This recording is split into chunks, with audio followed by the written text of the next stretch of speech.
Good to see you, darling. What happened yesterday? You and Sigurd disappeared during the feast, and when he returned, he went straight to our room without a word. We talked for a time.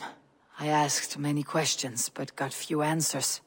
I wish I could say more. Do you think Sigurd knows? About us? I don't think so. He would have said something. Sigurd wants to blame me for every mishap that has befallen him, but gives me no credit for his rescue. I don't understand. Yet he does speak with you. With me, he has gone totally silent. So, what now? This is for Sussex. We burned it to the ground to save one man. Yet he's barely the man we were searching for. Quite so.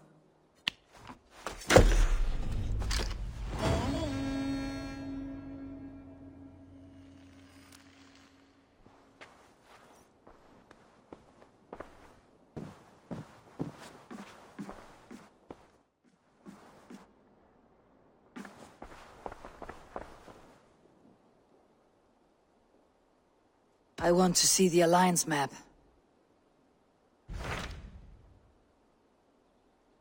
What of Essex? We received a summons from the Elderman and his Lady of Colchester, requesting you specifically for a matter of great secrecy. Foreboding. And who is this Elderman?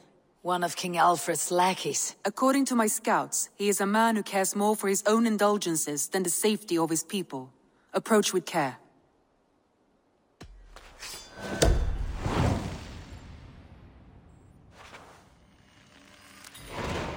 I will leave at once. An alliance in Essex would be invaluable, but go with caution.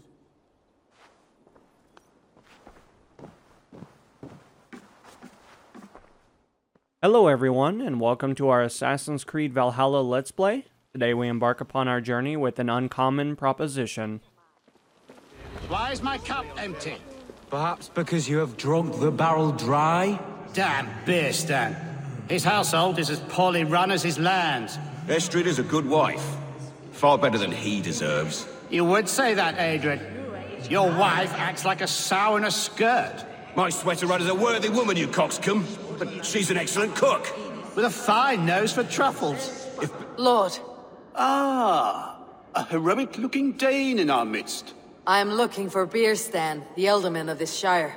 Our lord is not at home, but his wife is receiving visitors upstairs, in her usual fashion. If you speak with her, pass on that we've run out of ale. Beerstan's Thames disrespect you, lady. Sour ale in the air, muddy footsteps all over the floors.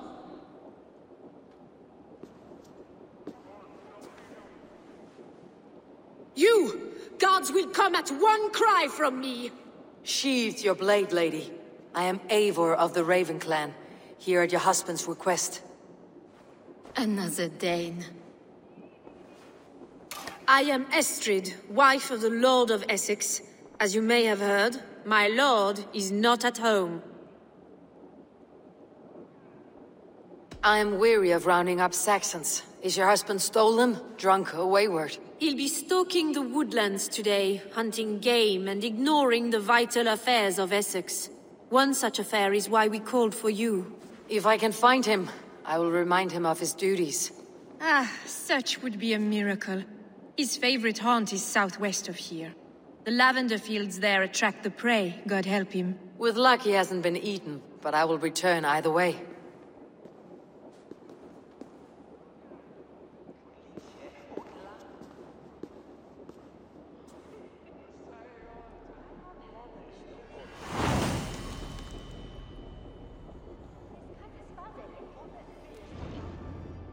Patience is a godly virtue, Adred.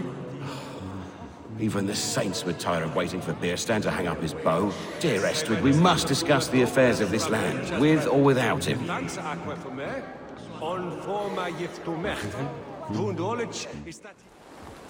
Hunting is a fine sport, but I hope the Elderman has not become the prey. No good comes from a camp this bloody.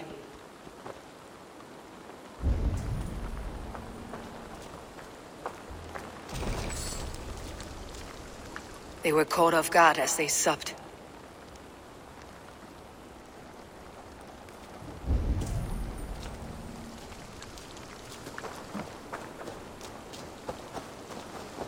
They were attacked by a beast. Something strong enough to kill a horse.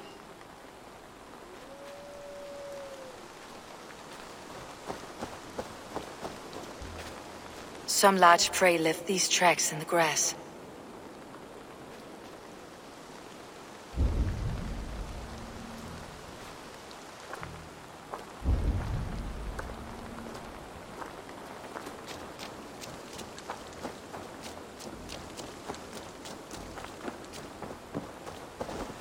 The remains of the hunting party. This one was savaged by a large animal. The hunters were prey to a large beast or two. I can only hope that Birsten still lives.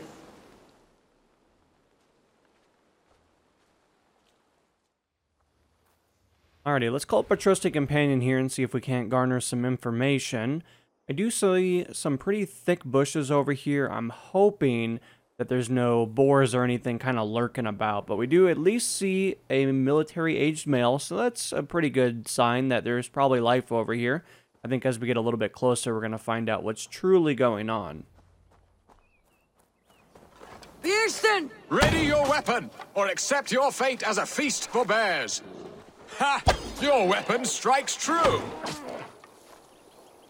Well fought, friend. I would not have survived this ambush without you.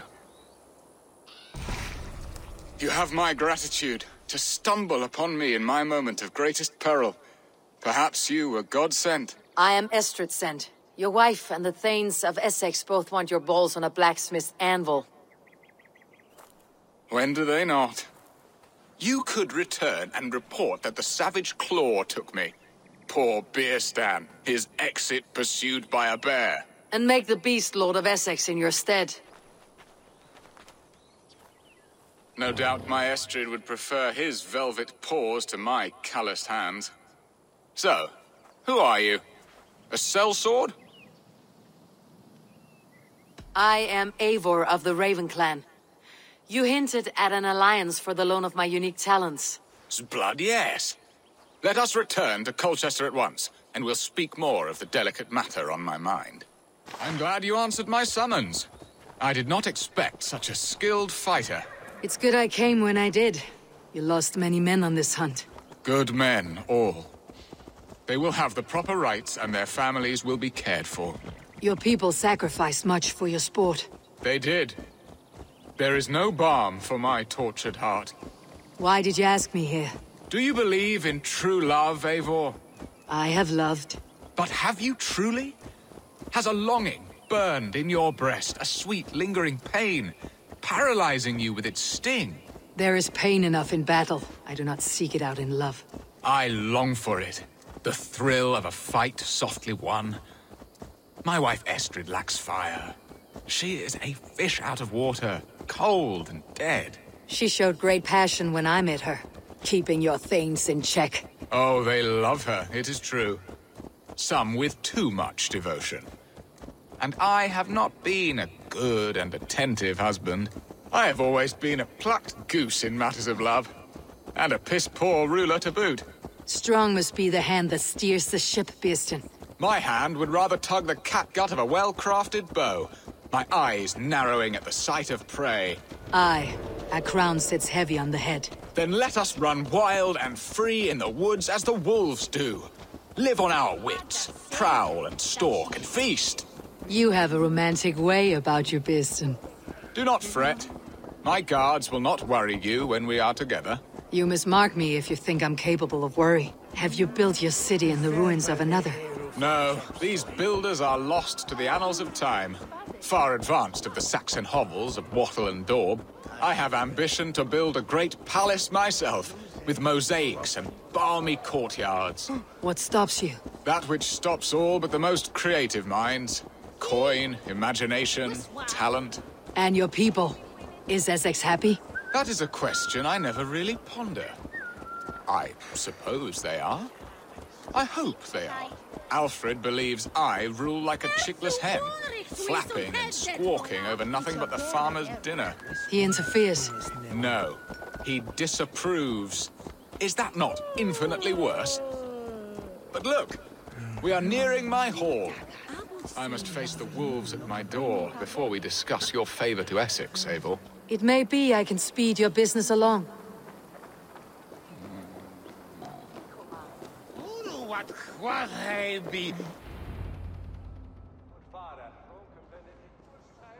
Ready to help me fend off the spears of their displeasure? Let them speak their woes. I'll advise you if I can. Who is this owl, Bearston, that twitters in your ear? An advisor, nothing more. Here to help Essex navigate her brewing storms. Now, my dear brethren, Adrid, perhaps you will start us off. What troubles you? You're a disgrace, Beerstan. Couldn't get a sow pissed in an alehouse. Alfred's men are crawling all over Essex. King Alfred, yes.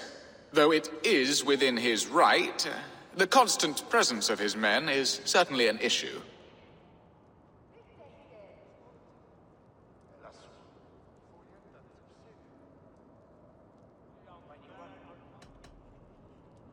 When the months are coldest, the mistletoe is full grown, cloaked in her winter strength. Meaning that we should weather this? Stay strong? Yes, that's it. Not bend in the wind like stalks of wheat. And you, Wyatt, what do you say? Your preparations for the Lammas festival. How can you think of spending so much coin when your people are starving?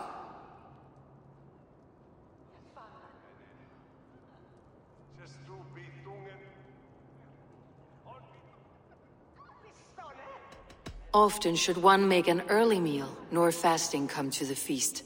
The feast, yes. The festival! This is not for full bellies, but to bless the loaf. Does that not bring us all good fortune? And Aldrich, do you yap like a she-hound as Adrid does? You know my thoughts, Bearston. The feared.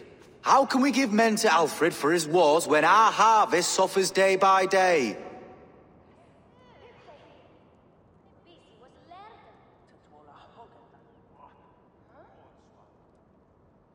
Refuse to send your men. Let Alfred's people die for his hopeless cause against the Norse. Then we refuse. Refuse our king?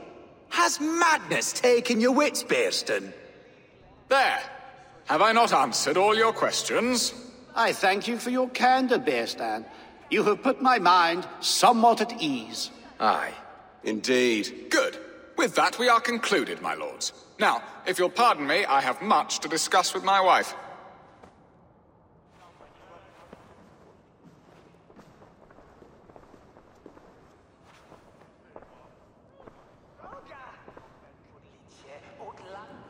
That ceased their prattling. A fine outcome, Eivor. The very soul of balance. A firm hand is all you need, Björsten. Whether on your hunting bow or on your helm. All this talk of hunting makes me long for the woods. Your wife awaits, Björsten. Are you not worried some other man will drench your sheets with his sweat? Ha! She does as she must. As do I. You have done the impossible, Dane. Returned my errant gander to his coop. My pettish love. Such a stormy countenance clouds the sun of my return. Your thanes drank the ale the abbot gifted us. All of it. Now that is a tragedy my heart will not easily overcome. If he looked at me with the same affection he shows for hunting deer, our marriage might have survived.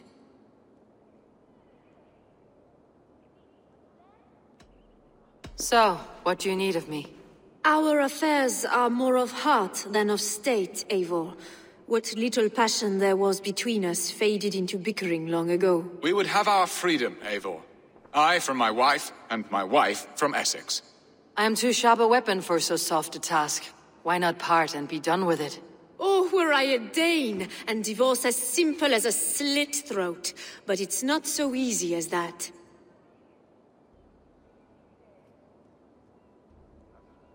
Does your god not allow husbands and wives to part? Our god? Our king? There is much standing in the way of a joyous uncoupling. Ours was an arranged marriage, a political need, and not easily broken. Explain yourselves, clear and plain, and I will do it. The poetry here is mind mud. We had a plan, a simple plan. A woman lost and a woman found. Some time ago, we paid a Dane to kidnap me and ferry me safely to Francia. As you can see, he did not deliver. He was certainly thorough in other regards. Some Norse can be quick to take coin and slow to earn it. If I give my word, it is not broken. Could we try the kidnap again? Much of the planning is done. It would only take a more trustworthy overseer. It should be a bold venture if we do. Loud and brash and seen by all. During our Llamas festival, merry peasants and guards with wandering eyes. Your return to Francia would need a swift ship, with a captain ready to leave England. We could ask him. I would have thought his steed and seamen spent.